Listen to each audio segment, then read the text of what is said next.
Le monde du travail est en constante évolution. Les nouvelles technologies amènent avec elles plusieurs possibilités de flexibilité, en plus de plusieurs innovations comme le télétravail qui a pris une grande ampleur pendant la pandémie. Le télétravail, ça amène plusieurs avantages autant pour les employés que pour l'organisation.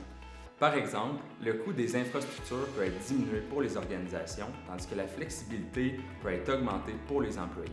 On a aussi accès à un beaucoup plus grand bassin de talents au niveau des organisations. Mais par contre, l'implantation du télétravail ne doit pas être pris à la légère. Ça prend une bonne planification et un bon encadrement pour s'assurer d'un maintien de la productivité.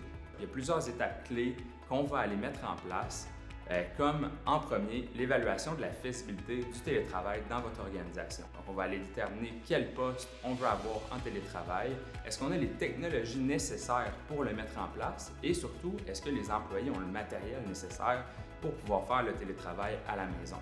Une fois que ça c'est déterminé, on va aller encadrer davantage le télétravail avec une politique claire. Donc, on va aller mettre en place des directives précises concernant les heures de travail, les disponibilités des employés pour des réunions, les outils qui doivent être utilisés et surtout mettre en place des mesures de confidentialité qui vont aller encadrer en fait la sécurité de vos données pour s'assurer que rien sorte de votre organisation.